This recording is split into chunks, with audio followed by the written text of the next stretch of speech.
बहुत समय पहले शनिदेव पृथ्वी पर लोगों के कर्मों का लेखा देखने निकले।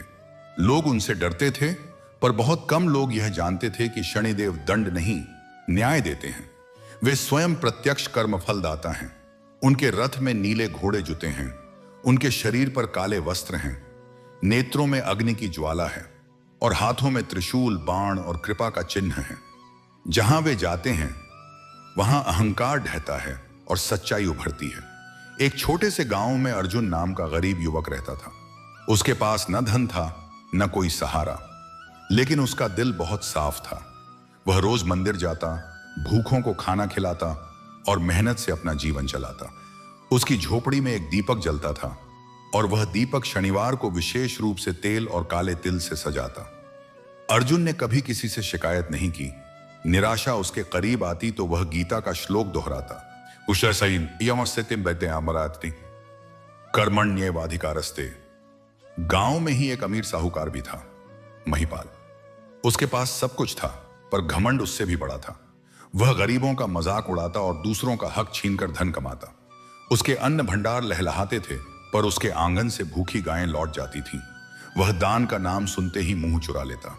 उसने कभी किसी साधु को अन्न नहीं दिया, कभी किसी प्यासे को पानी नहीं, पर उसके दरवाजे पर बड़े बड़े मंदिरों के घंटे बजते थे। बस दिखावे के लिए। एक रात गांव में एक बूढ़ा साधु आया। तेज बारिश हो रही थी, बादल गरज रहे थे, बिजली कड़क रही थी और चारों तरफ अंधेरा छाया हुआ था। साधु के पास केवल एक कमंडल, एक गेरुआ वस्त्र और दोनों हाथ जोड़े थे। साधु ने कई घरों के दरवाजे खटखटाए, लेकिन किसी ने शरण नहीं दी। एक ठाकुर ने कहा, पीछे हट, नहीं तो कुत्ते छोड़ दूंगा। एक दुकानदार ने कहा, रात को साधु ठग होते हैं, कल सुबह आना। कोई नहीं खुला। आखिर में वह अर्जुन के टूटे हुए घर पहुंचा। टपकती छत, फटी दीवारें और एक छोटी सी अंगीठी। अर्जुन ने सुना, कोई कांपती आवाज में बोल रहा है, कोई है क्या? भूख और प्यास से व्याकुल हूं। अर्जुन ने बिना एक पल गंवाए दरवाजा खोल दिया। उसने देखा, साधु के पैरों पर कीचड़, वस्त्र भीगे, होंठ सूखे। अर्जुन ने अपनी चटाई बिछाई, अपने हाथों से पैर धोए, जो थोड़ा सा आटा बचा था उसकी रोटी बनाई और साधु को भोग लगाकर खिलाया।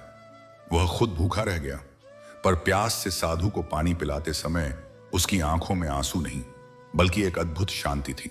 साधु ने उसकी ओर देखा और पूछा, बेटा, तुम स्वयं भूखे हो, फिर भी मुझे खिला दिया। सुबह तुम क्या खाओगे? अर्जुन ने कहा, अमी जी, प्रभु मैं भूखा हूं, पर आपसे अधिक भूखा नहीं। जो दूसरे की भूख मिटा देता है, उसकी भूख ऊपर वाला स्वयं मिटा देता है। जिसका रखवाला ऊपर वाला हो, उसका कोई क्या बिगाड़ सकता है। यह सुनकर साधु मुस्कुराया। उस मुस्कान में पूरा आकाश समा गया था। साधु ने उस रात अर्जुन को सिखाया शनिदेव का एक मंत्र, AUM प्राण प्रीन प्रौंस शणैश्चराय नमः, और कहा, बेटा, यह मंत्र तुझे तब काम आएगा जब दुनिया उजाड़ लगे। अगली सुबह गांव में खबर फैली कि महिपाल का सारा धन रातों रात गायब हो गया। उसके तिजोरी के ताले टूटे पड़े थे, अन्न गायब था, सोने के सिक्कों के ढेर की जगह केवल कोयले के टुकड़े थे। महिपाल जोर जोर से चिल्ला रहा था, चोर चोर, मेरा सब कुछ चुरा लिया। लोग डर गए। किसी ने कहा, यह शनि की कृपा है, तो किसी ने कहा, शायद यह शनि का कोप है। उसी समय अर्जुन के खेत में अचानक एक पुराना संदूक मिला। वह खेत जहां कभी कुछ उगता नहीं था, आज सोने के सिक्कों से चमक रहा था। अर्जुन ने संदूक खोला तो उसमें सोने के सिक्के और एक चमकता हुआ काला पत्थर था। वह पत्थर किसी साधारण पत्थर जैसा नहीं था। उस पर शनि के रथ का चिन्ह था और उसे छूते ही अर्जुन को एक स्वर सुनाई दिया, यह शनि शिला है। जिसके पास यह रहती है, उसका अहंकार नष्ट होता है और उसकी कृपा से गांव में कभी अकाल नहीं पड़ता। अर्जुन ने उसे गांव के बीच एक छोटे से मंदिर में स्थापित कर दिया। उसने एक भी सिक्का अपने लिए नहीं रखा। सारा धन गांव के कुएं के निर्माण, स्कूल खोलने और भूखों को रोटी देने में लगा दिया। तभी वही साधु पूरे गांव के सामने प्रकट हुए, लेकिन इस बार उनके चारों ओर नीली आभा थी। आंखों में अद्भुत तेज और पीछे काले घोड़ों का रथ। साधु का लटका हुआ कमंडल अब त्रिशूल बन गया था। गेरुआ वस्त्र काले तेज में बदल गया। गांव के सभी लोग घबराकर जमीन पर गिर पड़े। वह कोई साधु नहीं, स्वयं शनिदेव थे। शनिदेव बोले।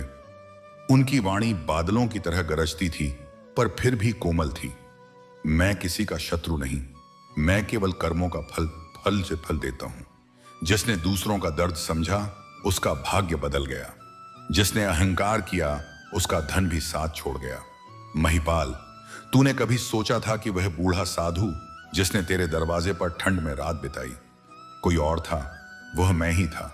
तूने कहा था साधु से क्या होगा, और तुझे उत्तर मिल गया।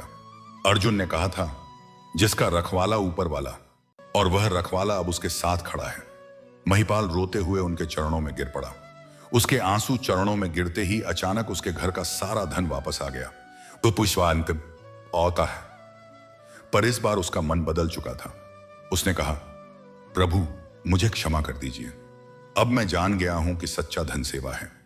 शनिदेव बोले, क्षमा उसे मिलती है जो अपने कर्म बदलता है।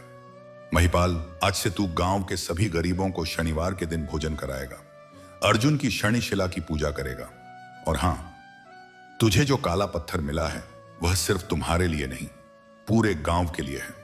तब शनिदेव ने पूरे गांव को आशीर्वाद दिया, जो भी इस गांव में सच्चे मन से मेरा स्मरण करेगा उसके दुख दूर होंगे। मैं दंड नहीं, न्याय हूं, और न्याय हमेशा सत्य के साथ खड़ा होता है। इतना कहकर शनिदेव अंतर्ध्यान हो गए। उनके जाने के बाद वहां से अगरबत्ती की सुगंध आती रही, और गांव के बीचों बीच उस शनि शिला के ऊपर एक अमर दीपक स्वयं प्रज्वलित हो गया।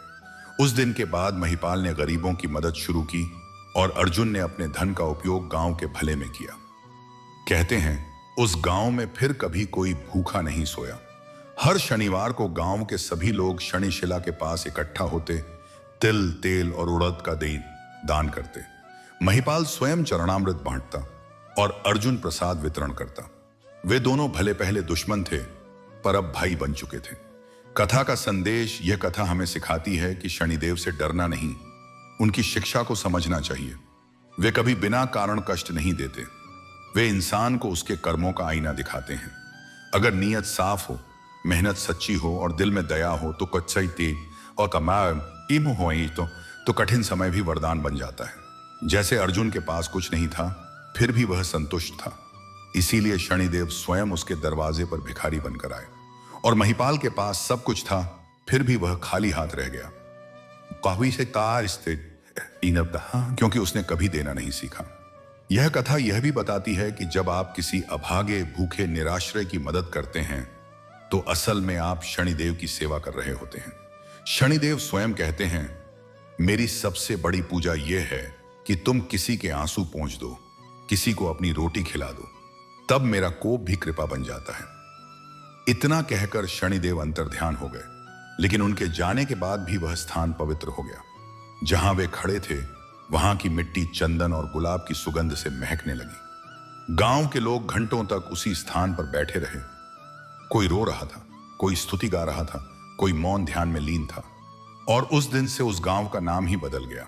लोग उसे शनिग्राम कहने लगे, क्योंकि स्वयं शनि ने वहां पांव रखे थे। पर कथा यहीं समाप्त नहीं होती, क्योंकि शनिदेव के जाने के बाद अर्जुन और महिपाल के जीवन में ऐसे उतार चढ़ाव आए जिन्हें मैं सुनकर आपका रोंगटे खड़े हो जाएंगे। और फिर ऐसी घटनाएं घटी कि पूरा गांव एक बार फिर से श्रद्धा और विस्मय से भर गया। तो कथा को और आगे बढ़ाते हैं, धीरे धीरे, रस के साथ। शनिदेव के अंतर्ध्यान होने के बाद 3 दिनों तक गांव में उत्सव जैसा माहौल रहा। लोग एक दूसरे को मिठाई बांट रहे थे, मंदिर के घंटे बज रहे थे, और हर कोई अर्जुन के घर जाकर उसे आशीर्वाद दे रहा था। लेकिन अर्जुन के मन में कोई अहंकार नहीं आया। उसने वह सारा धन जो उसे संदूक से मिला था, गांव के हित में लगा दिया। उसने एक बड़ा कुआं खुदवाया जहां से सारा गांव पानी भरता था। उसने एक छोटा सा विद्यालय खोला जहां गरीबों के बच्चे मुफ्त में पढ़ते थे। और उसने हर शनिवार को एक बड़ा भंडारा लगाना शुरू कर दिया, जहां कोई भी भूखा आता, पेट भर खाता। पर महिपाल के मन में अब भी थोड़ी बहुत जलन थी। वह बाहर से तो बदल गया था। वह दान करता था, मंदिर जाता था, पर मन के किसी कोने में यह बात कांटे की तरह चुभती रहती थी। वह अर्जुन क्या चीज है? एक दिन का भिखारी, और आज पूरे गांव का नायक, मुझसे उसकी पूजा क्यों होती है? वह इन विचारों को दबाता रहा, पर जैसे जैसे अर्जुन की ख्याति बढ़ती गई, महिपाल के भीतर की आग बढ़ती गई। एक रात वह अकेले अपने कमरे में बैठा था और उसने अपने मन में एक भयंकर प्रश्न पूछा। शनिदेव ने मुझे सबक दिया, पर क्या अर्जुन हर बात में सच्चा है? क्या वह वाकई इतना संत है? और उसी रात उसने अर्जुन की परीक्षा लेने की ठान ली। दूसरी तरफ अर्जुन को इस बात की भनक तक नहीं थी। वह अपने साधारण जीवन में मग्न था। वह अब भी उसी टूटी हुई झोपड़ी में रहता था। अहाय सिसाई नी आई प्यार था जी। भले ही उसके पास नया घर बनाने का धन था। उसने कहा, जब तक मेरे गांव का हर इंसान मिट्टी के घर में सोता है, तब तक मैं पक्के घर में कैसे रह सकता हूं? यह बात जब महिपाल ने सुनी तो उसने मुंह फेर लिया और बुदबुदाया, दिखावा, सब दिखावा है। यह आदमी नाटक कर रहा है। मैं इसे सच्चा दिखावा हूं। तब महिपाल ने गांव के बाहर एक जंगल में रहने वाली एक स्त्री को बुलाया, जिसके बारे में कहा जाता था कि उसे भूत प्रेत और ग्रहों की सूक्ष्म शक्तियों का ज्ञान है। उसका नाम था कालिका। वह एक साध्वी का वेश धारण किए थी, पर उसके अंदर का अंधेरा गहरा था। महिपाल ने उसे बहुत सारा सोना दिया और कहा, मुझे अर्जुन का अहंकार तोड़ना है। उसे ऐसा संकट दो कि वह शनिदेव को ही कोसने लगे। कालिका मुस्कुराई। उसकी मुस्कान में काला जादू था। उसने एक रात, जब अमावस्या का घोर अंधेरा था, अर्जुन की झोपड़ी के चारों ओर मंडल बनाया, अस्थियां जलाईं और एक मंत्र का उच्चारण किया, जिसका अर्थ था उसकी किस्मत के दरवाजे बंद हो जाएं, उसकी सारी उन्नति नष्ट हो जाए, वह फिर से वही भिखारी बन जाए। अगली सुबह से ही अर्जुन के जीवन में ऐसी विपत्तियां आनी शुरू हुई, शुरू हुई मानो आसमान से पत्थर बरस रहे हों। पहले दिन उसके खेत की सारी फसल सूख गई, जबकि पड़ोसी के खेत लहलहा रहे थे। दूसरे दिन उसके द्वार पर रखा शनिशिला का छोटा सा मंदिर अचानक ढह गया। तीसरे दिन उसकी गाय, जो उसकी एकमात्र संपत्ति थी, अचानक दूध देना बंद कर दिया। चौथे दिन गांव वाले उससे दूर होने लगे। कोई बात करने से कतराता, कोई आंखें नीची करके निकल जाता। कुछ लोग तो यहां तक कहने लगे, अर्जुन पर शनि का कोप है, उसने कुछ ऐसा किया होगा। लेकिन अर्जुन कांपा नहीं। वह मुस्कुराया। उसने उसी टूटी हुई झोपड़ी में अपने हाथ जोड़े और कहा, शनिदेव, परशिदेव, आप मुझे परख रहे हैं। मैं नहीं डरता। मैंने कभी किसी का बुरा नहीं सोचा। मैंने कभी किसी से छल नहीं किया। आप सब देख रहे हैं। 7वें दिन अर्जुन के पास खाने को कुछ नहीं था।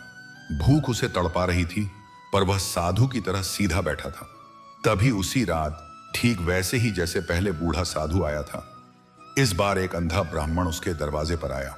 ब्राह्मण का शरीर कांप रहा था। वह बोला, बेटा, मुझे भूख लगी है।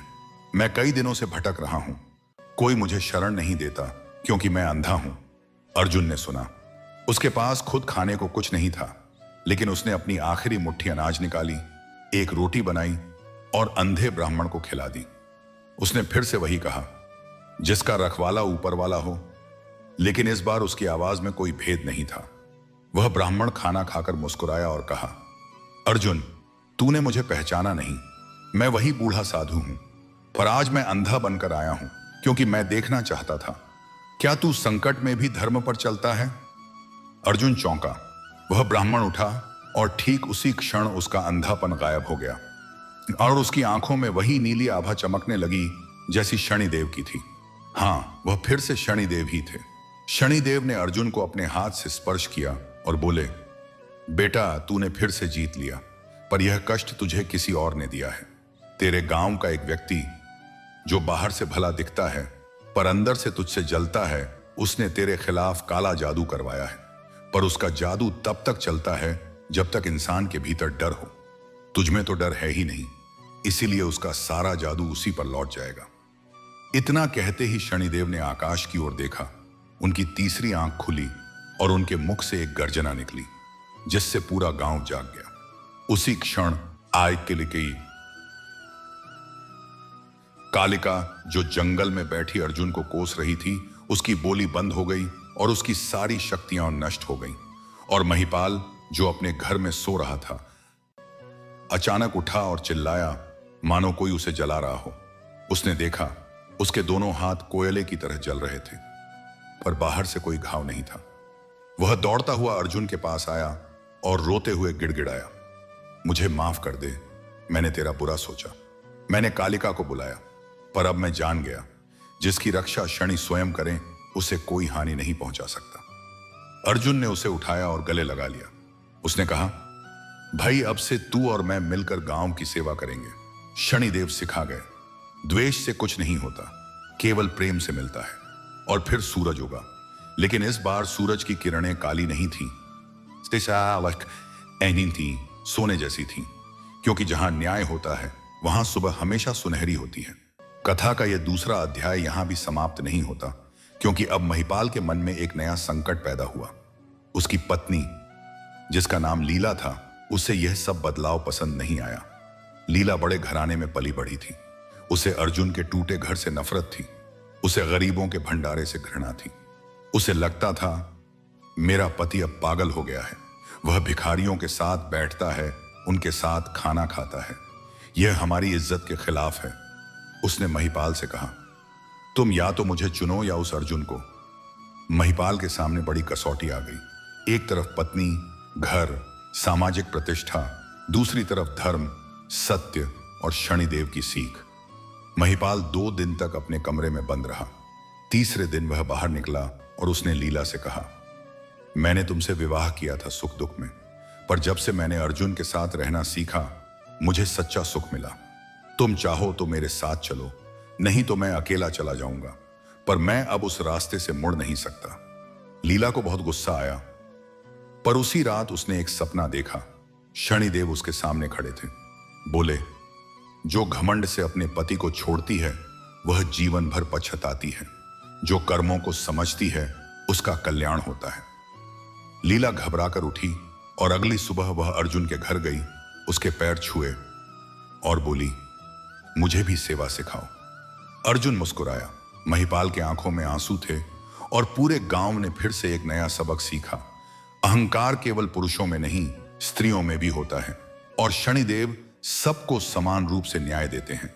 अब कथा और आगे बढ़ती है। एक दिन गांव में एक भयंकर सूखा पड़ा। आसमान से बारिश नहीं हो रही थी, नदियां सूख गई थी,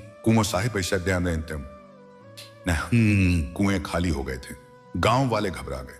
वे अर्जुन के पास आए और बोले, तुम्हारे पास शनिशिला है, तुम्हारी कृपा है, क्या तुम बारिश ला सकते हो? अर्जुन ने कहा, मैं कुछ नहीं ला सकता, मैं तो केवल माध्यम हूं। हम सब मिलकर शनिदेव की आराधना करें और अपने कर्मों को सुधारें। तब पूरे गांव ने 7 दिन का उपवास रखा। हर शाम को शनिशिला के पास दीपक जलाए, हर घर से गरीबों को भोजन दिया और सबने मिलकर शनि मंत्र का जाप किया। एयुएम प्राण प्रीम प्रौंस शनैश्चराय नमः। आकाश के तानशम। 7वें दिन, ठीक शनिवार के दिन, आकाश में काले बादल छाए और ऐसी बारिश हुई कि मानो आसमान के सारे दरवाजे खुल गए हों। गांव हरा भरा हो गया और सबसे अद्भुत बात, बारिश के बाद आकाश में शनि ग्रह दिखाई दिया, पर वह हमेशा की तरह क्रूर नहीं, बल्कि चांदी जैसा चमक रहा था। गांव वालों ने उस दिन से सीखा, शनिदेव से नहीं डरना चाहिए, उन्हें समझना चाहिए। कथा यहां फिर समाप्त होने वाली नहीं है, क्योंकि अब मैं आपको बताता हूं आगे क्या हुआ। एक दिन अर्जुन बीमार हो गया। गंभीर रोग ने उसे जकड़ लिया। डॉक्टरों ने कहा, अब इसकी उम्र बहुत कम है। पूरे गांव में मातम छा गया। महिपाल रो रो कर शनिशिला के पास गिर पड़ा और बोला, हे शनिदेव, आपने यह क्या किया? सबसे सच्चा भक्त मर रहा है और पापी जी रहे हैं। तब शनिदेव ने स्वप्न में आकर कहा, अर्जुन का रोग उसके कर्मों का नहीं, उस वक्त आप ऐसा कहीं, तुम सबके कर्मों का फल है। तुम सबने आज तक अर्जुन पर निर्भर रहकर स्वयं के कर्म नहीं बदले। अब जब तक सभी मिलकर एक साथ एक व्रत नहीं रखेंगे,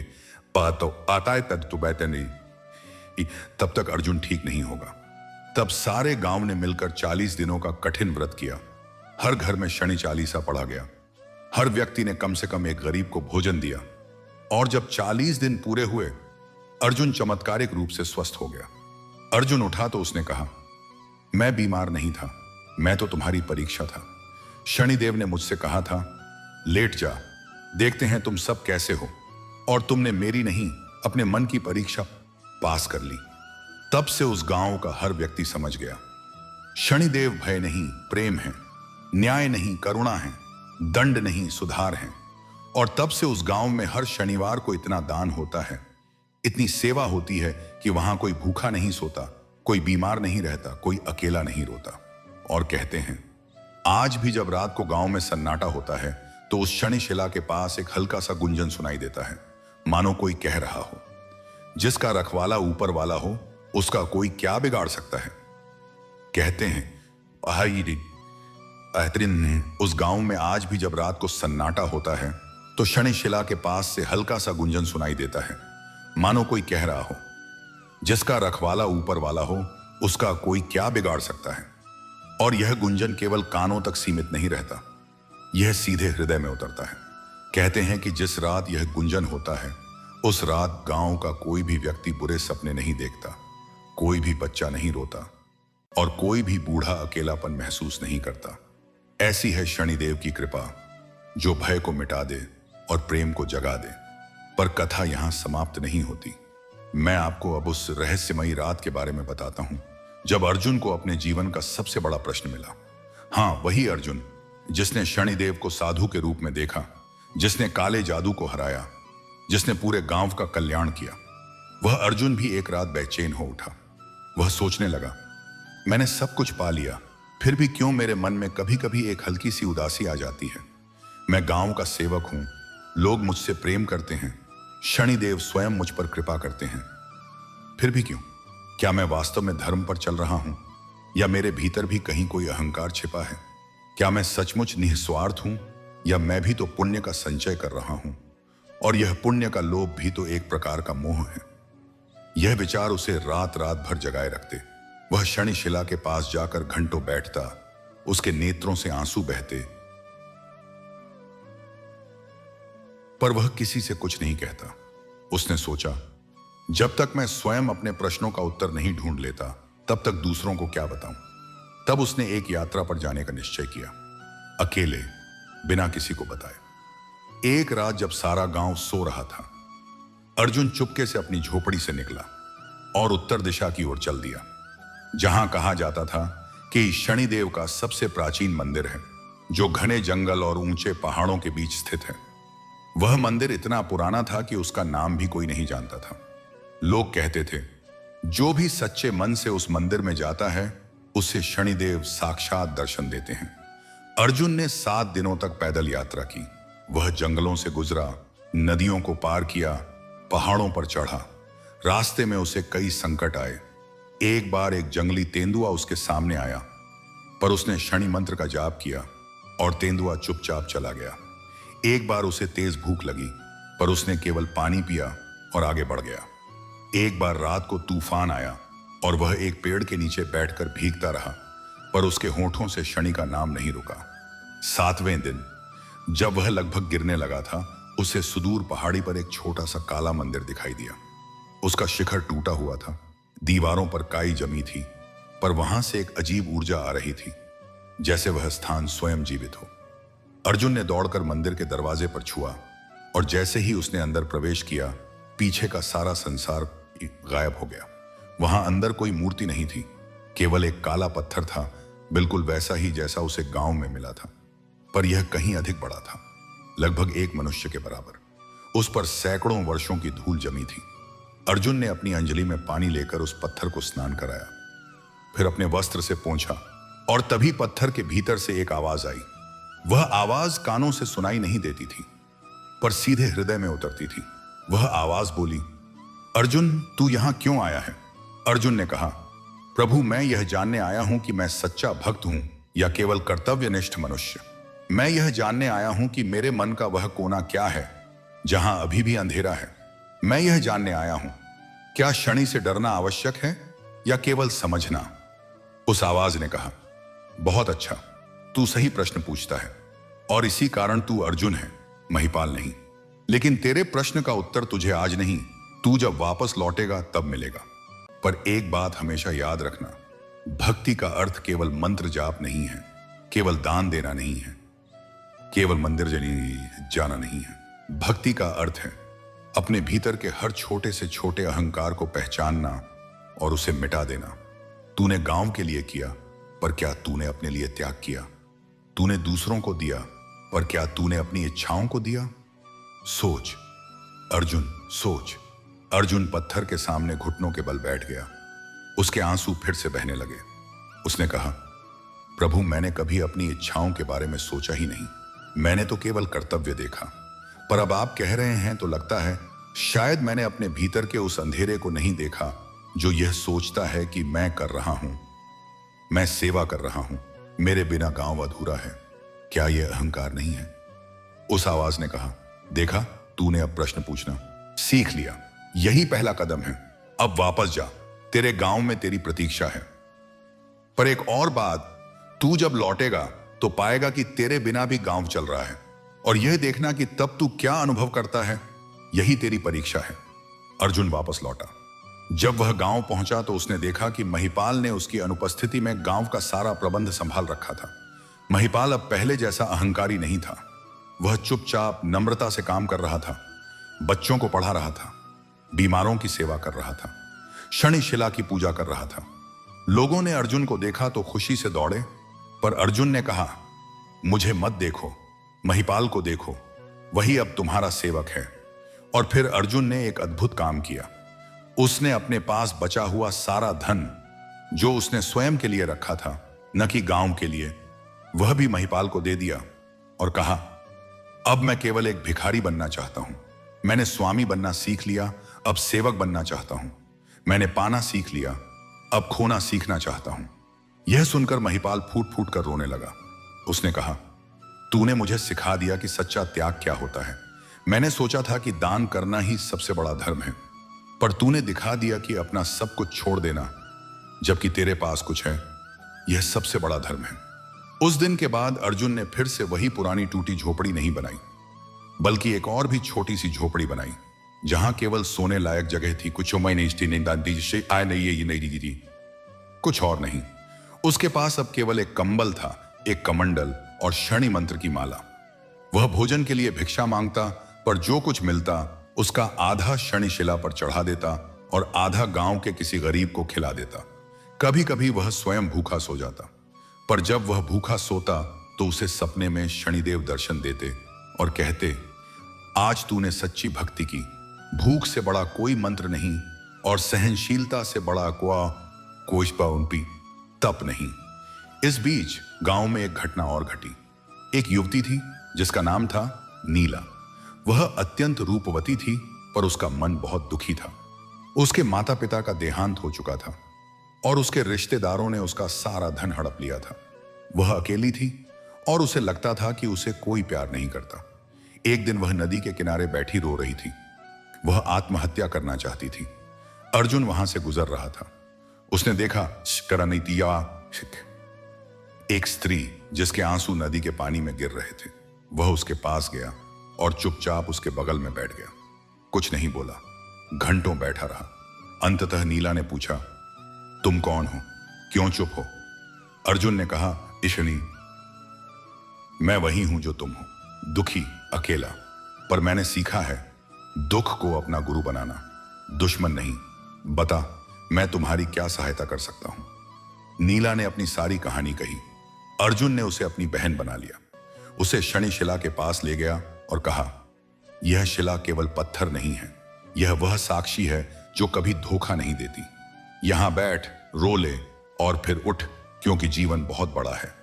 नीला, शनिदेव ने तुझे यह दुख इसलिए दिया है कि तू दूसरों के दुख को समझ सके। नीला ने उसी दिन से शनि शिला की सेवा शुरू कर दी। वह हर सुबह पुष्प लाती, हर शाम दीपक जलाती और हर शनिवार को गरीब बच्चों को मिठाई बांटती। धीरे धीरे उसका मन हल्का होने लगा। एक दिन उसने सपने में शनिदेव को देखा। इस बार शनिदेव कठोर नहीं, बल्कि एक मां के समान कोमल थे। शनिदेव ने कहा, नीला, तूने जो वीरता दिखाई कि तूने मृत्यु को नहीं चुना, जीवन को चुना, वही सबसे बड़ी भक्ति है। अब तुझे कोई दुख नहीं देगा। अगले ही दिन गांव के एक सज्जन युवक ने नीला से विवाह का प्रस्ताव रखा और नीला ने स्वीकार कर लिया। उस विवाह में अर्जुन ने उसे कन्यादान दिया। पूरा गांव खुशी से नाच उठा और कहा जाता है कि उस विवाह में शनिदेव ने भी आशीर्वाद दिया, काले बादलों के रूप में, जिनसे हल्की वर्षा हुई और हर बूंद चंदन की तरह सुगंधित थी। अब कथा और आगे बढ़ती है, क्योंकि एक दिन गांव में एक बहुत बूढ़ी माई आई। उन्हें लोग सुलक्षणा माई कहते थे। वह 100 वर्ष से अधिक आयु की थीं। उनका शरीर झुका हुआ था, पर उनकी आंखों में वह तेज था जो केवल सिद्ध संतों में होता है। वह सीधे शनिशिला के पास गईं और 3 बार प्रदक्षिणा करके गिर पड़ी। फिर वह उठी और बोली, यह शिला मेरी है। यह मैंने हजारों साल पहले यहां रखी थी, जब यह गांव जंगल था और मैं एक तपस्विनी थी। यह शिला स्वयं शनिदेव का अंश है और अब समय आ गया है कि इस शिला की असली महिमा प्रकट हो। गांव वाले हैरान थे। महिपाल ने पूछा, आप कौन हैं माई? सुलक्षणा माई ने कहा, मैं शनिदेव की वह भक्त थी जिसने 1000 वर्षों तक तपस्या की थी। शनिदेव ने मुझसे कहा था, तू जब तक इस शरीर में रहेगी तब तक यह शिला सोई रहेगी, पर जब तू इस शरीर को छोड़ेगी तब इस शिला का दिव्य प्रकाश पूरे जगत में फैल जाएगा और मेरा अब समय निकट है। इतना कहकर उन्होंने अर्जुन को बुलाया। अर्जुन उनके पास गया। सुलक्षणा माई ने उसे अपने पास बिठाकर कहा, बेटा, तू पिछले जन्म में मेरा गुरु था और अब इस जन्म में तू मेरा शिष्य है। यह सब शनिदेव की लीला है। मैं तुझे वह मंत्र देती हूं जो किसी को नहीं दिया। यह मंत्र तू तभी बोलेगा जब यह शिला जागेगी। और फिर उन्होंने अर्जुन के कान में एक मंत्र फूंका। अगले ही क्षण सुलक्षणा माई ने अपने नेत्र बंद कर लिए। उनका शरीर धीरे धीरे प्रकाश में बदल गया और वह अंतर ध्यान हो गई। उनके स्थान पर केवल चमेली के फूल बिखरे थे। उसी रात ठीक मध्य रात्रि को शनिशिला से इतना तेज प्रकाश निकला कि पूरा गांव दिन की तरह रोशन हो गया। सब लोग जाग गए। उन्होंने देखा, वह काला पत्थर अब काले नहीं बल्कि नीले रंग का था और उस पर शनिदेव का पूरा रूप प्रकट हो रहा था। 4 भुजाएं, त्रशीरी कुवयति, अहामन त्रिशूल नयाबानतम बाबिसमहायम तान वरद मुद्रा जस्प मीरा मेदेशम अश्कातानो स्तोतान अभय मुद्रा और पीछे घोड़ों का रथ। शनिदेव ने फिर से वाणी दी। इस बार न केवल अर्जुन को बल्कि सभी को सुनाई दे रही थी, सुनो मेरे प्रिय लोगों, यह शिला अब तुम्हारे बीच सदा के लिए है। यह केवल पूजा का स्थान नहीं, यह मेरा वह द्वार है जहां से मैं इस धरा को देखता हूं। जो भी सच्चे मन से मुझे याद करेगा, मैं उसके दुख दूर करूंगा। लेकिन याद रखना, मैं केवल उनकी सहायता करता हूं जो स्वयं की सहायता करते हैं। मैं केवल उन्हें उठाता हूं जो गिरने से नहीं डरते। मैं केवल उन्हें प्रकाश देता हूं जो अंधेरे में भी अपना मार्ग खोज लेते हैं। उसके बाद शनिदेव ने विशेष रूप से अर्जुन से कहा, तूने वह प्रश्न पूछा था, क्या भक्ति में अहंकार हो सकता है? आज मैं उत्तर देता हूं, जब तक मैं भक्ति कर रहा हूं का भाव है तब तक अहंकार है। पर जब तू भक्ति को अपना स्वभाव बना लेता है, जैसे नदी का बहना या वृक्ष का फल देना, तब कोई अहंकार नहीं रहता। तू उस स्थिति में पहुंच गया है अर्जुन।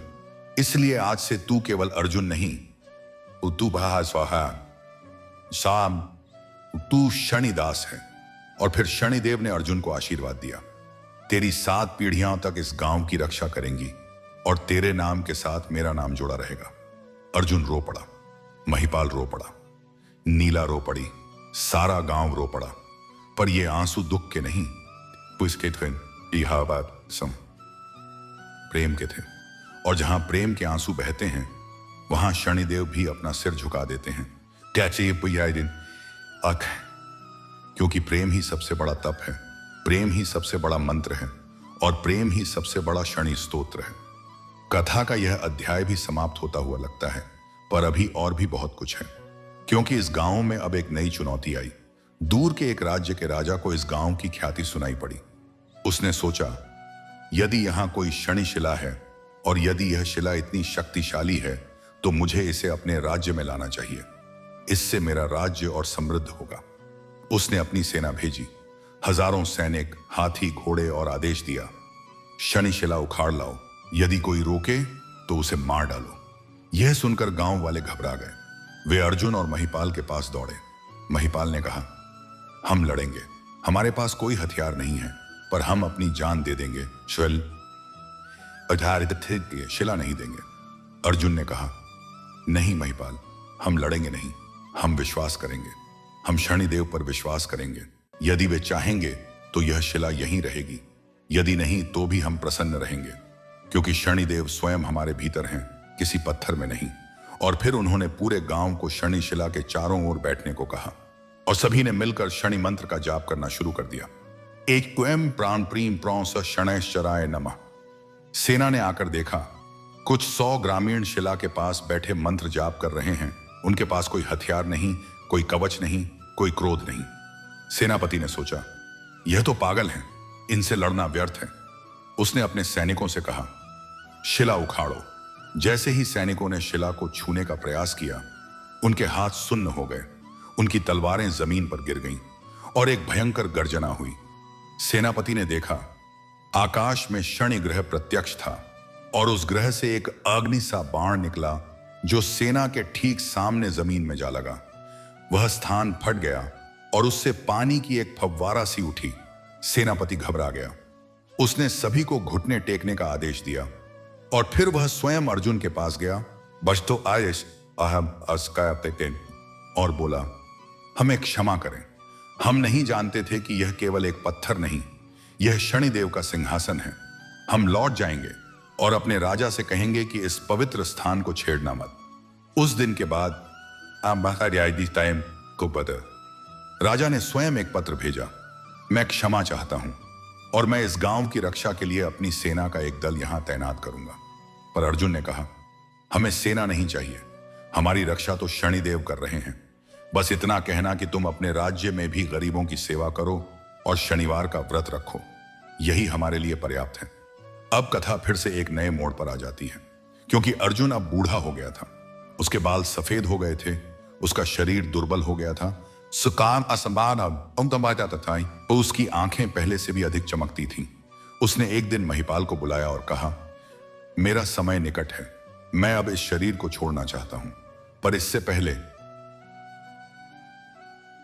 तुम उन्हें वह सिखाना चाहता हूं जो मैंने सीखा। शनिदेव से डरना मूर्खता है, उनसे प्रेम करना बुद्धिमानी है। मैंने सीखा, दुख कभी स्थायी नहीं होता, सुख की तरह। मैंने सीखा, सबसे बड़ा दान क्षमा है, सबसे बड़ा व्रत मौन है, उसे है, और सबसे बड़ा मंत्र, मैं कोई नहीं, केवल ऊपर वाले का हाथ हूं। महिपाल रोने लगा। अर्जुन ने उसे गले लगाया और कहा, मत रो, तू ही अब इस शिला का रखवाला है, तू ही अब गांव का मुखिया है। मुझे जाने दे तेजस, मुझे जाने दे प्रसन्नता से। अर्जुन ने उसके बाद 3 दिनों तक कुछ नहीं खाया, केवल शनि मंत्र का जाप किया। तीसरे दिन वह शनि शिला के पास गया, उस पर सिर रख दिया और प्राण त्याग दिए। उसके शरीर से कोई दुर्गंध नहीं आई, बल्कि एक सुगंध आई, जैसे चंदन और गुलाब मिले हों। उसका शरीर स्वयं ही जलकर राख हो गया और उस राख को लोगों ने शनि शिला पर लगा दिया। कहते हैं कि जो भी उस राख को अपने माथे पर लगाता था, उसके सारे कष्ट दूर हो जाते थे। कुछ लोग कहते हैं कि अर्जुन शनिदेव के रथ का सारथी बन गया। कुछ कहते हैं कि वह शनि शिला में ही समा गया। कुछ कहते हैं कि वह आज भी उस गांव में घूमता है, किसी भूखे को रोटी देता है, किसी रोते को हंसाता है, किसी खोए को रास्ता दिखाता है। सच क्या है, यह तो केवल शनिदेव ही जानते हैं। लेकिन यह सत्य है कि अर्जुन की कथा आज भी उस गांव में हर शनिवार को सुनाई जाती है, और हर बार जब कथा समाप्त होती है तो शनि शिला के पास से हल्का सा गुंजन आता है, मानो कोई कह रहा हो, जिसका रखवाला ऊपर वाला हो, उसका कोई क्या बिगाड़ सकता है। अर्जुन के जाने के बाद पूरे गांव में सन्नाटा छा गया। वह सन्नाटा दुख का नहीं, बल्कि उस अद्भुत विस्मय का था जो किसी महापुरुष के जाने पर होता है। लोग चुपचाप शनिशिला के पास बैठे रहे। महिपाल ने 3 दिन तक कुछ नहीं खाया। उसकी पत्नी लीला ने उसे समझाया, तुम अर्जुन के बिना गांव संभाल सकते हो, उसने तुम्हें सिखा दिया है। पर महिपाल ने कहा, नीति, मैं उसके बिना कुछ नहीं हूं, वह मेरा दर्पण था। अब वह दर्पण टूट गया तो मैं अपना चेहरा कहां देखूं। तब रात को महिपाल को स्वप्न आया। उस स्वप्न में अर्जुन प्रकट हुआ, पर यह वह अर्जुन नहीं था जिसे वह जानता था। यह अर्जुन दिव्य रूप में था। उसके चारों ओर नीला प्रकाश, उसके हाथ में एक छोटा सा कमंडल और उसके मुख पर वही शांत मुस्कान। अर्जुन बोला, महिपाल, मैं टूटा नहीं हूं, मैं तो अब और भी अधिक जीवित हूं। पहले मैं केवल एक शरीर था, अब मैं एक स्मृति हूं, एक प्रेरणा हूं, एक शक्ति हूं। तू मुझे रो मत, उठ और उस काम को कर जो मैं अधूरा छोड़ गया। महिपाल ने पूछा, तूने कौन सा काम अधूरा छोड़ा? अर्जुन ने कहा, एक काम अधूरा है। उस पहाड़ी पर जहां शनिदेव का प्राचीन मंदिर है, वहां अभी भी अंधेरा है। वहां कोई दीपक नहीं जलता। वहां सिर्फ वह काला पत्थर है जिसे मैंने देखा था। तुझे जाना है और वहां एक दीपक जलाना है जो कभी बुझे नहीं। वह दीपक केवल तेल का नहीं, वह विश्वास का दीपक है। क्या तू जाएगा? महिपाल ने कहा, अवश्य, पर मैं अकेला कैसे जाऊं? मैं तो पहले अहंकारी था, मैंने कभी यात्रा नहीं की, मुझे रास्ते नहीं पता। अर्जुन मुस्कुराया और बोला, जिसे बुलाया जाता है उसे रास्ता भी मिल जाता है। चल। अगली सुबह महिपाल ने घोषणा की, मैं उस प्राचीन शनि मंदिर की यात्रा पर जा रहा हूं। गांव की देखभाल लीला और नीला करेंगी और शनि शिला का पूजन महिपाल नहीं अब पूरा गांव मिलकर करेगा। यह सुनकर गांव के लोग हैरान हुए। एक बुजुर्ग ने कहा, महिपाल, तू क्या बात कर रहा है? वह मंदिर बहुत दूर है, रास्ते में जंगली जानवर हैं, डाकू हैं और पहाड़ियां बहुत कठिन हैं। तूने कभी मेहनत नहीं की, तू कैसे जाएगा? महिपाल ने कहा, अर्जुन ने मुझे बुलाया है, वह बुलावा ही पर्याप्त है। मेरे पास शनि मंत्र है और अब मेरे पास विश्वास है, बस। उसने सिर्फ एक कंबल, थोड़ा सा चना और एक दीपक लिया और फिर वह उत्तर दिशा की ओर चल दिया। यह वही महिपाल था जो कभी घोड़ों पर सवार होता था, जिसके पैर जमीन को छूते नहीं थे। आज वह नंगे पांव चल रहा था। उसके कपड़े फट रहे थे, उसके पैरों में छाले पड़ रहे थे, पर उसकी आंखों में एक अद्भुत चमक थी। रास्ते में उसे कई अनुभव हुए। पहले दिन एक नदी के किनारे वह थक कर बैठ गया। तभी एक सांप निकला, एक बहुत बड़ा काला सांप। महिपाल घबराया।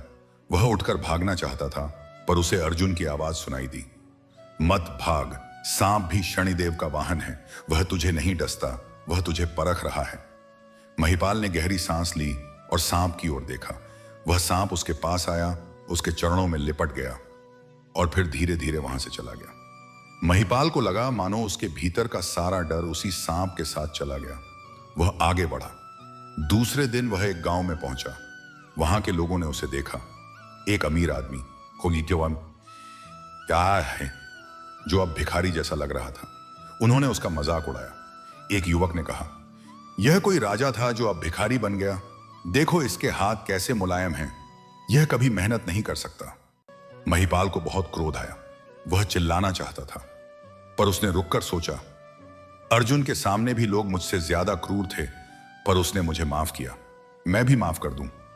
उसने मुस्कुराकर कहा, तुम सही कहते हो, मैं कभी राजा था, अब भिखारी हूं और यही मेरा गर्व है। यह सुनकर वे लोग चुप हो गए। उनमें से एक बूढ़े ने आकर उसे भोजन कराया और रात में शरण दी। महिपाल ने उसी रात उस गांव के लोगों को शनि मंत्र सिखाया और कहा, इस मंत्र से तुम्हारे सारे कष्ट दूर होंगे, पर शर्त यह है कि तुम किसी का बुरा ना सोचो, किसी को दुख मत दो। तीसरे दिन वह जंगल में पहुंचा। वहां डाकुओं का एक दल था। उनके सरदार ने उसे पकड़ लिया और कहा, तेरे पास क्या है, सब कुछ दे दे वरना मार डालेंगे। महिपाल ने कहा, मेरे पास कुछ भी नहीं है, सिर्फ एक कंबल, थोड़ा सा चना और एक दीपक, पर मेरे पास एक मंत्र है और एक प्रार्थना है। अगर तुम मुझे मारोगे तो तुम्हारा क्या भला होगा? तुम भी किसी के बेटे हो, किसी के पिता हो, तुमने यह रास्ता क्यों चुना? डाकू सरदार को गुस्सा आया। उसने तलवार उठाई, पर तभी आकाश में बादल गरजे और एक तेज बिजली कड़की। डाकू सरदार ने ऊपर देखा और उसे लगा मानो बादलों में शनिदेव का रूप दिख रहा है। उसके हाथ से तलवार गिर गई। वह महिपाल के पैरों पर गिर पड़ा और बोला, मुझे क्षमा कर, मैं भूख और गरीबी से मजबूर होकर इस रास्ते पर आया, मुझे सच्चा रास्ता बता। महिपाल ने उसे भी शनि मंत्र सिखाया और कहा, अब से तुम खेती करो, मेहनत करो, शनिदेव तुम्हारी सहायता करेंगे।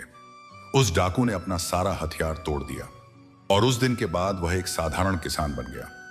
छठे दिन महिपाल उस पहाड़ी के नीचे पहुंचा जहां वह प्राचीन मंदिर था। पहाड़ी बहुत ऊंची थी और रास्ता बहुत बहुत कठिन था।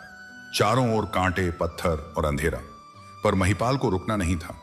वह रेंगता हुआ, गिरता हुआ, फिर उठता हुआ ऊपर की ओर बढ़ता रहा। आधी रात को जब वह लगभग बेहोश होने लगा तो उसे दूर एक छोटी सी ज्योति दिखाई दी। वह दीपक था या कोई तारा, उसे समझ नहीं आया। पर उसने उसी दिशा में अपने कदम बढ़ाए। 7वें दिन सुबह होते होते वह मंदिर के दरवाजे पर पहुंच गया। वह मंदिर अब और भी पुराना लग रहा था। दीवारों पर वृक्ष जम चुके थे, दरवाजा आधा टूटा हुआ था और अंदर पूरा अंधेरा था। महिपाल अंदर गया, उसने अपने हाथों से अंधेरे में टटोला और अंततः उसे वह विशाल काला पत्थर मिल गया जिस पर अर्जुन ने सिर रखा था। महिपाल ने उस पत्थर को साफ किया, उस पर चना चढ़ाया और फिर अपने साथ लाए दीपक को जलाया। वह दीपक जलते ही पूरा मंदिर प्रकाशित हो गया और तभी पत्थर के भीतर से एक आवाज आई, वही आवाज जो अर्जुन ने सुनी थी, पर इस बार वह और भी स्पष्ट थी। वह आवाज बोली, महिपाल, तूने कठिन परिश्रम किया, तूने अपना अहंकार मिटाया, तूने डाकू को सच्चा मार्ग दिखाया, तूने सांप से मित्रता की, तूने लोगों का मजाक सहा।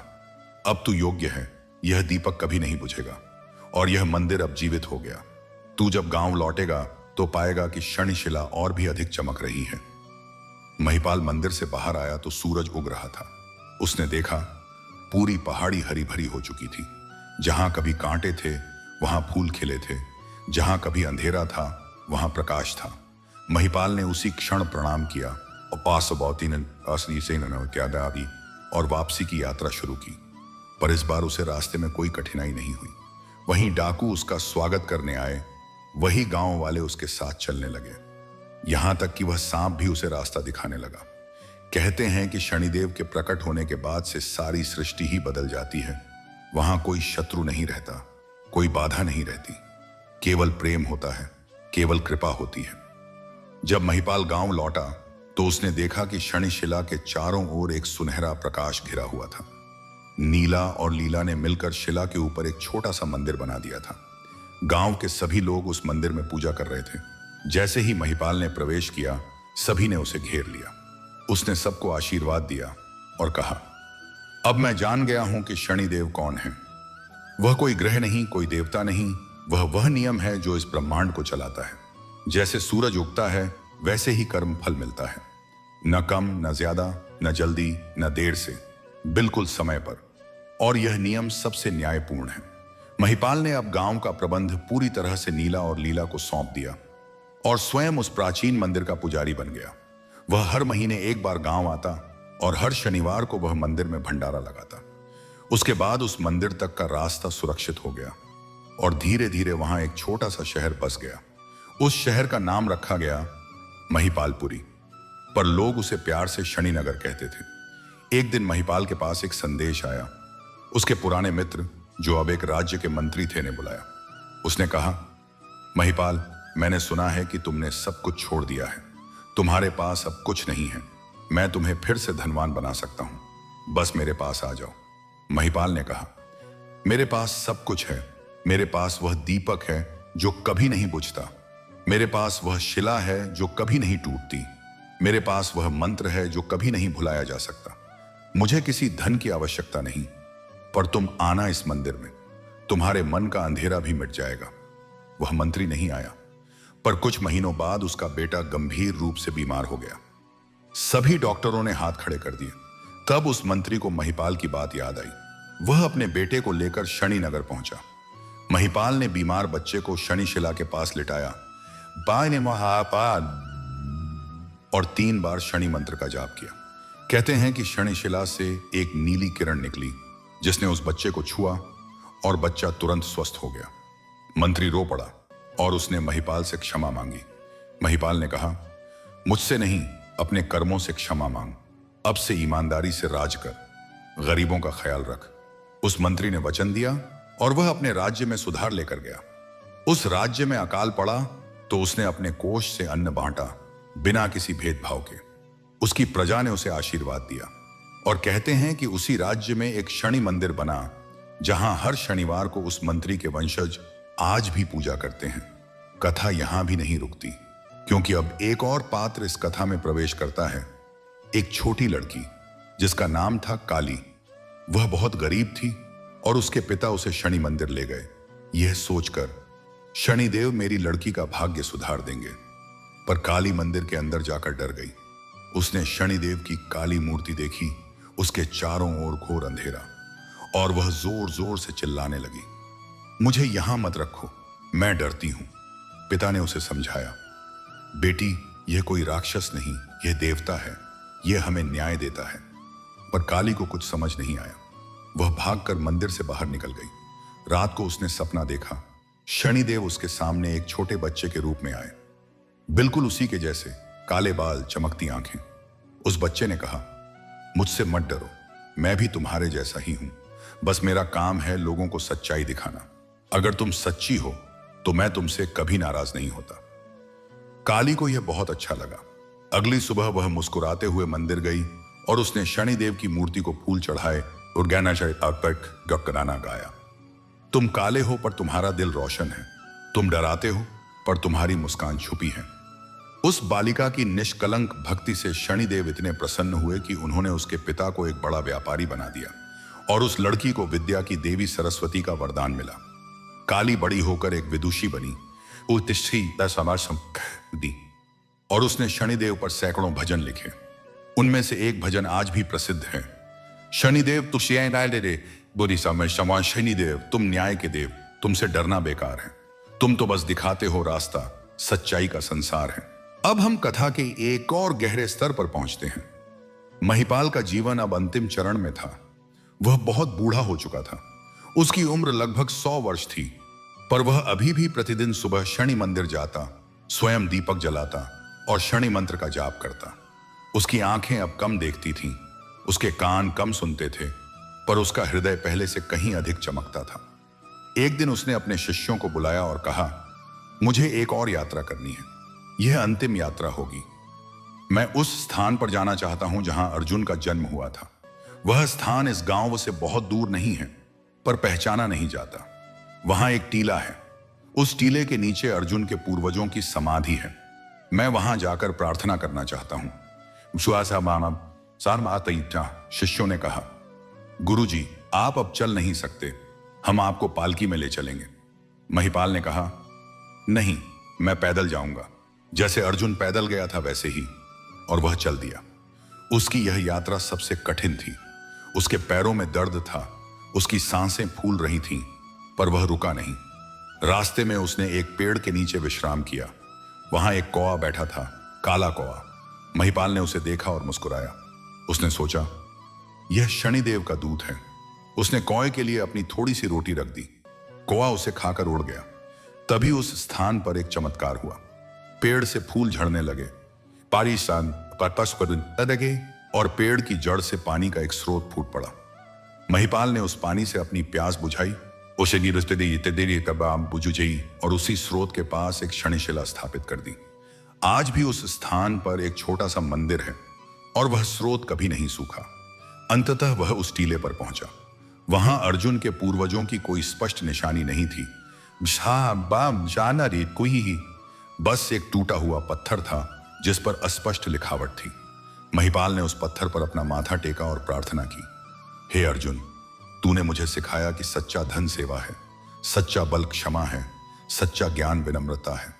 मैंने तेरे दिखाए रास्ते पर चलने की कोशिश की, अब मुझे शरीर छोड़ने की आज्ञा दे।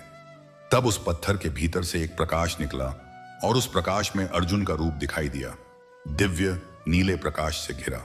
अर्जुन बोला, महिपाल, तू मेरे साथ चलेगा। यह शरीर मत छोड़, मैं तुझे अपने साथ उस लोक में ले जाऊंगा जहां शनिदेव निवास करते हैं। वहां कोई दुख नहीं, कोई मृत्यु नहीं, केवल नित्य आनंद है।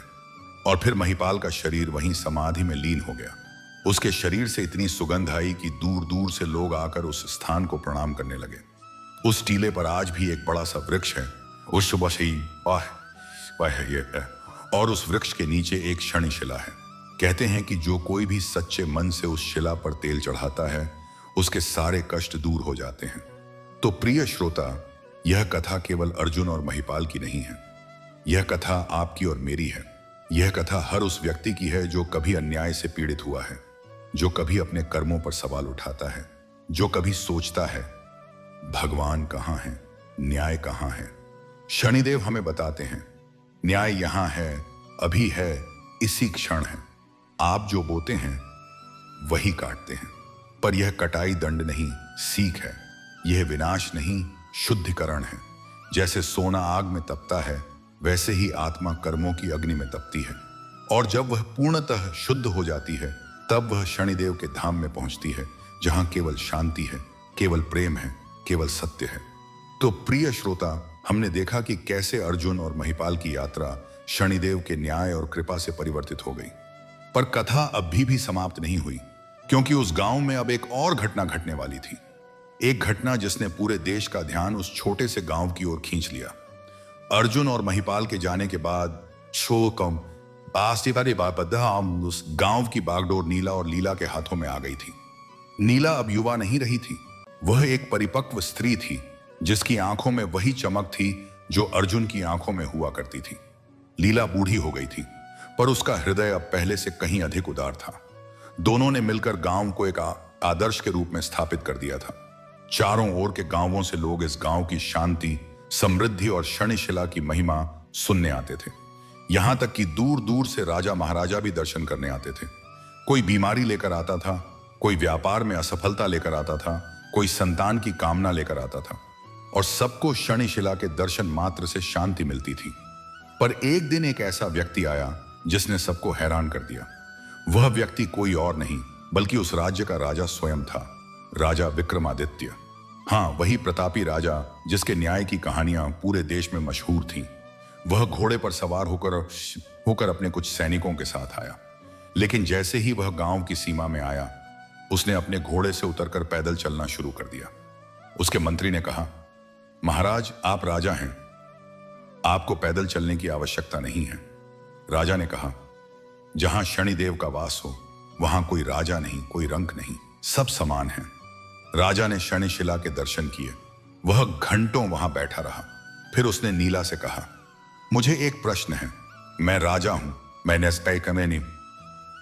न्याय करता हूं, पर कई बार मैं देखता हूं कि एक पापी को दंड मिलने में समय लगता है और एक निर्दोष को कष्ट सहने पड़ते हैं। मैं समझ नहीं पाता, न्याय में देरी क्यों? कर्म का फल तुरंत क्यों नहीं मिलता? नीला मुस्कुराई और बोली, महाराज, क्या आप जानते हैं कि फल तुरंत न देकर शनिदेव हम पर कितनी बड़ी कृपा करते हैं? यदि हर पाप का फल तुरंत मिलने लगे तो कोई भी मनुष्य दूसरा अवसर नहीं पा सकेगा। शनिदेव प्रतीक्षा करते हैं, वे देखते हैं कि क्या मनुष्य सुधर जाएगा। यदि वह अपनी गलती समझकर सुधर जाता है तो फिर दंड की आवश्यकता ही नहीं रहती। यही शनिदेव की सबसे बड़ी विशेषता है, वे दंड नहीं अवसर देते हैं। राजा विक्रमादित्य ने कहा, यह बात तो सच है, पर मैंने कुछ ऐसा भी देखा है कि बहुत अच्छे लोगों को कष्ट होते हैं। वे क्यों? नीला ने कहा, महाराज, जब हम कहते हैं अच्छे लोग तो हम केवल इस जन्म के कर्म देखते हैं। शनिदेव 7 जन्मों का लेखा देखते हैं। हो सकता है कि इस जन्म का अच्छा व्यक्ति पिछले जन्म में कठोर था, या हो सकता है कि उसके कष्ट उसे और भी अधिक सशक्त बनाने के लिए हैं। जैसे सोने को आग में तपाया जाता है, उसी प्रकार आत्मा को कष्टों में तपाया जाता है। इसके बिना कोई भी आत्मा परम शांति को प्राप्त नहीं कर सकती। राजा बहुत प्रभावित हुए। उन्होंने उसी दिन शनिशिला के पास एक भव्य मंदिर बनवाने का आदेश दिया। उन्होंने कहा, यह मंदिर केवल पत्थर का नहीं बल्कि श्रद्धा और न्याय का प्रतीक होगा। और आज भी उस मंदिर के गर्भगृह में वही शनिशिला रखी हुई है जिसे अर्जुन ने खेत में पाया था। पर कथा अभी और आगे बढ़ती है। उस मंदिर के निर्माण के दौरान एक दिन एक बहुत बूढ़ा व्यक्ति मंदिर के पास आया। उसने देखा कि मंदिर के शिल्पकार शनिदेव की मूर्ति बना रहे हैं। वह बूढ़ा शिल्पकारों के पास गया और बोला, भैया, तुम शनिदेव की मूर्ति कैसे बना रहे हो? क्या तुमने कभी शनिदेव को देखा है? शिल्पकारों ने कहा, नहीं, हमने नहीं देखा, पर हम शास्त्रों के अनुसार बना रहे हैं। बूढ़ा मुस्कुराया और बोला, शास्त्रों में तो बहुत कुछ लिखा है, पर सत्य कोई और है। मैंने शनिदेव को देखा है। बहुत समय पहले जब मैं एक बालक था, तब वह मुझे एक बूढ़े साधु के रूप में दिखाई दिए थे। उनका कोई रूप नहीं होता, वह रूप धारण कर लेते हैं जिसमें वे प्रकट होना चाहते हैं। इसलिए तुम मूर्ति में केवल एक काला पत्थर रख दो, बस इतना ही पर्याप्त है। शनिदेव को रूप की आवश्यकता नहीं, भाव की आवश्यकता है। लोगों ने उस बूढ़े की बात मान ली और उस मंदिर में आज भी कोई मूर्ति नहीं है, केवल वही काली शिला है जो अर्जुन को मिली थी। और कहते हैं कि जब कोई भक्त सच्चे मन से उस शिला के सामने प्रार्थना करता है तो उसे शनिदेव के दर्शन स्वयं हो जाते हैं। उसी रूप में जिस रूप की उसे सबसे अधिक आवश्यकता होती है। कभी वह एक मां के रूप में दिखते हैं, कभी पिता के रूप में, कभी गुरु के रूप में, कभी मित्र के रूप में। यही उनकी सबसे बड़ी महिमा है। वे हर हृदय की भाषा समझते हैं। अब कथा में समय का एक बड़ा अंतराल आता है। सैकड़ों वर्ष बीत गए। वह गांव अब एक नगर बन चुका था। शनि मंदिर के चारों ओर बाजार, स्कूल, अस्पताल सब कुछ बन गया था। पर शनि शिला वैसी ही थी, अडिग, अटल, अमर। एक दिन एक युवक उस मंदिर में आया। उसका नाम था आदित्य। वह एक बहुत प्रसिद्ध वैज्ञानिक था जिसने पश्चिमी देशों में पढ़ाई की थी। वह तर्कवादी था। उसे किसी भी देवता या चमत्कार में विश्वास नहीं था। वह अपनी पत्नी के कहने पर मंदिर आया था क्योंकि उसकी पत्नी बहुत श्रद्धालु थी। आदित्य मंदिर के अंदर गया। उसने वह काली शिला देखी और जोर से हंसा। वह बोला, बस यही है, एक पत्थर, और लोग इसकी पूजा करते हैं। क्या तो ये भाई माया दुआ है भाई। कितनी मूर्खता है। यह तो साधारण बेसाल्ट का पत्थर है जो ज्वालामुखी से निकलता है। इसमें कोई दैवीय शक्ति नहीं है। उसकी पत्नी ने उसे रोकने की कोशिश की, पर वह नहीं रुका। उसने शिला पर पैर रख दिया। वह बोला, देखो, मैं पैर रख रहा हूं, मुझे कुछ नहीं होता। यह सब अंधविश्वास है। लेकिन जैसे ही उसने पैर रखा, मंदिर के सभी दीपक एक साथ बुझ गए। एक भयंकर गर्जना हुई, मानो आसमान फट रहा हो। आदित्य की पत्नी चिल्ला उठी। आदित्य ने कहा, यह सब संयोग है, प्राकृतिक घटना है। पर तभी उसने देखा कि उसका पैर जहां शिला पर पड़ा था, वहां से एक नीली ज्वाला निकल रही है। वह ज्वाला उसके पैर को छू गई और उसका पूरा शरीर सुन्न हो गया। वह जमीन पर गिर पड़ा। उसकी जीभ लड़खड़ाने लगी। उसे बोलने में कठिनाई हो रही थी। मंदिर के पुजारी दौड़े आए। उन्होंने कहा, आ नहीं ही दा क्या था? बेटा, तूने अपराध किया है, शनिदेव का अनादर किया है। अब तुझे प्रायश्चित करना होगा। आदित्य ने घमंड में कहा, मैं किसी का प्रायश्चित नहीं करूंगा। यह सब मनोवैज्ञानिक असर है। पर जब वह उठा तो उसने देखा कि उसका पैर सूज गया था और उसमें इतना दर्द था कि वह चल भी नहीं सकता था। डॉक्टरों ने कहा, यह कोई सामान्य रोग नहीं है। रात को आदित्य को सपने में शनिदेव दिखाई दिए, भयंकर रूप में, चारों भुजाओं में त्रिशूल, खड्ग, बाण और पाश। शनिदेव ने कहा, तूने विज्ञान के नाम पर अहंकार किया। विज्ञान अच्छा है, पर विज्ञान जब अहंकार बन जाता है तो वह अंधविश्वास से भी बदतर है। मैं कोई पत्थर नहीं हूं, मैं वह नियम हूं जो इस ब्रह्मांड को चलाता है। तू उस नियम का अनादर नहीं कर सकता। तू यहां आकर मेरी शिला पर पैर रख सकता है। और क्या तू गुरुत्वाकर्षण के नियम पर पैर रख सकता है? क्या तू थर्मोडायनामिक्स के नियम पर थूक सकता है? उसी प्रकार मैं भी एक नियम हूं, कर्म का नियम। तू इस नियम को नहीं हरा सकता। आदित्य घबरा गया। वह बार बार शनिदेव से क्षमा मांगने लगा। सुबह उठा तो उसका सारा अहंकार चूर चूर हो चुका था। वह रेंगता हुआ मंदिर गया। शिला पर सिर रखकर रोया और बोला, हे शनिदेव, मैंने गलती की, मैं समझ गया। विज्ञान और आस्था दोनों की अपनी सीमाएं हैं। आप जैसे नियम को समझने के लिए आंखें बंद करनी पड़ती हैं। छाया कि खोल कर चिल्लाना पड़ता है, मुझे क्षमा करो। और फिर उसके पैर का दर्द तुरंत समाप्त हो गया। आदित्य उसी दिन से शनिदेव का भक्त बन गया।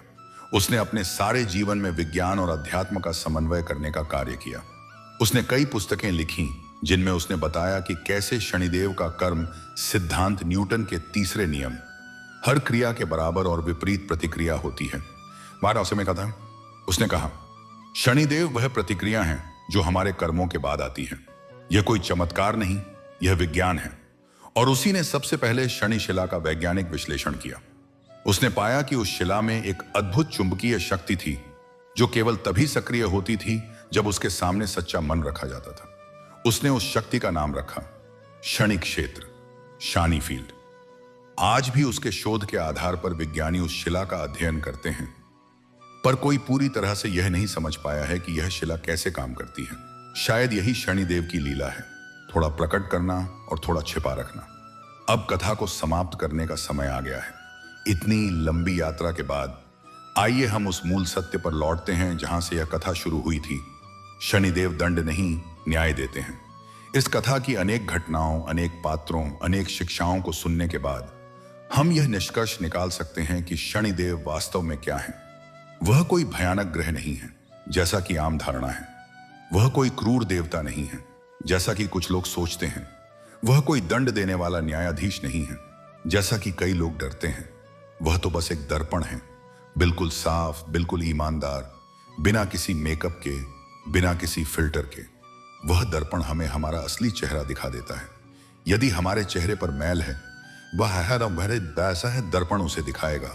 यदि हमारे चेहरे पर घाव है तो वह दर्पण उसे दिखाएगा। यदि हमारे चेहरे पर मुस्कान है तो वह दर्पण उसे दिखाएगा। दर्पण को किसी से प्रेम नहीं, किसी से द्वेष नहीं, उसका काम केवल दिखाना है।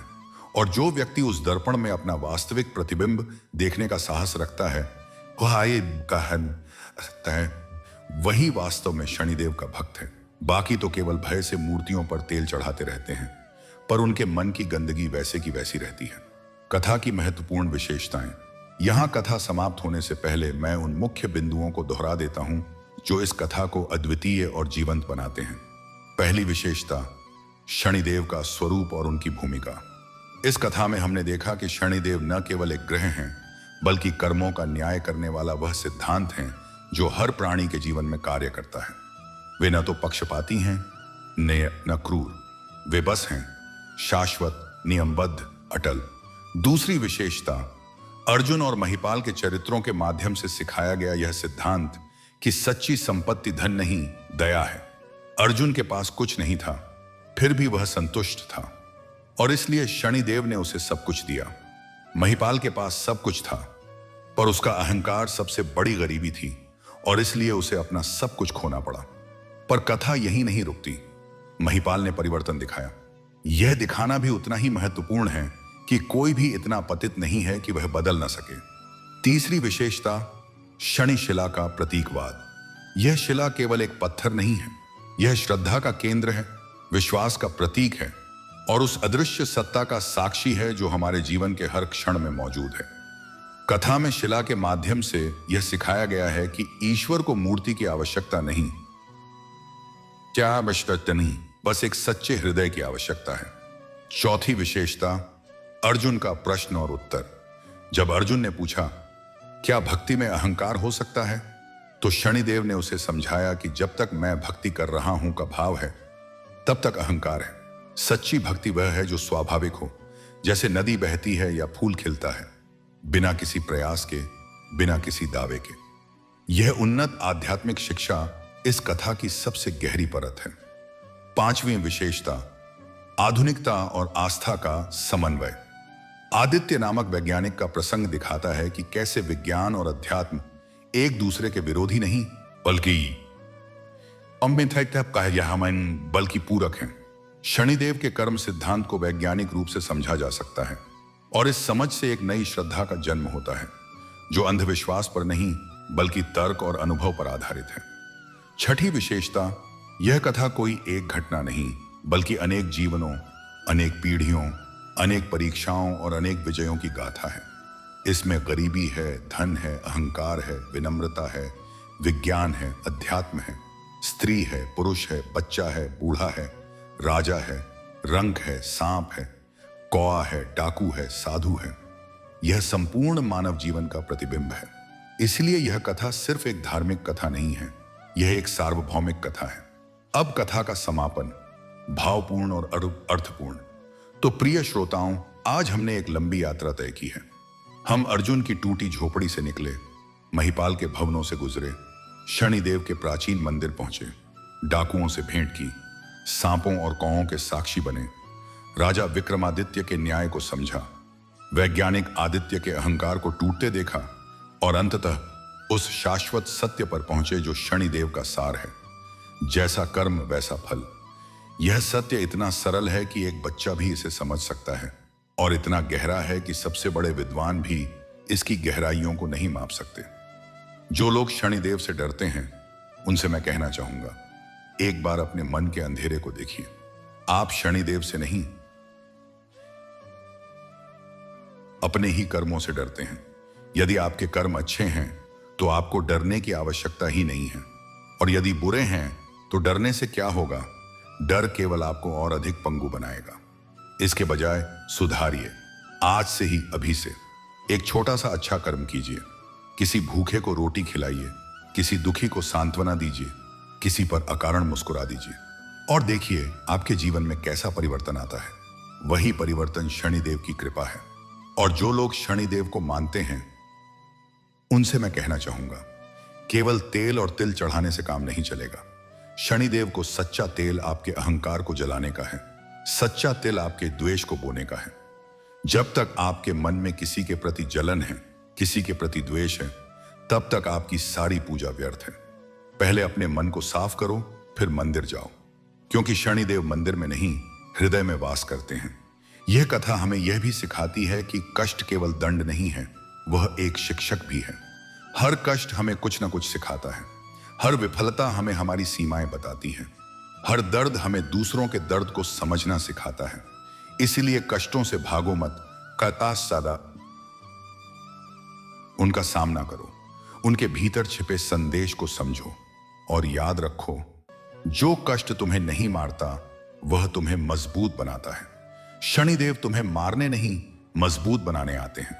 अंत में मैं उस पवित्र शनिशिला को प्रणाम करता हूं जिसने अर्जुन को अमर बनाया, महिपाल को बदला, राजा को विनम्र किया, वैज्ञानिक को आश्वस्त किया और हम सबको यह अमूल्य शिक्षा दी। कर्म ही पूजा है, करुणा ही मंत्र है और सेवा ही सबसे बड़ा तप है। जो इस सत्य को जी लेता है उसके लिए शनिदेव स्वयं दंड नहीं, वरदान बन जाते हैं और उस जीवन में न कोई भय रहता है, न कोई दुख, न कोई चिंता, केवल आनंद, केवल शांति, केवल प्रकाश।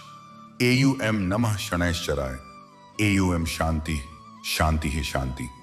यहां कथा समाप्त होती है। मैं आपको इस पूरी कथा के लिए हृदय से धन्यवाद देता हूं। यह कथा अब आपके हृदय में बस गई है। आप चाहें तो इसे अपने YouTube चैनल पर भावपूर्ण स्वर में बीच बीच में भजनों और प्रार्थनाओं के साथ 3 से 3.5 घंटे में सुना सकते हैं। इस कथा का हर शब्द सत्य है, हर घटना संभव है, हर शिक्षा व्यावहारिक है। बस आपको इसे अपने जीवन में उतारना है, तभी यह कथा सार्थक होगी। धन्यवाद। एयूएम शनि शनि, शनि शनि मां शनि।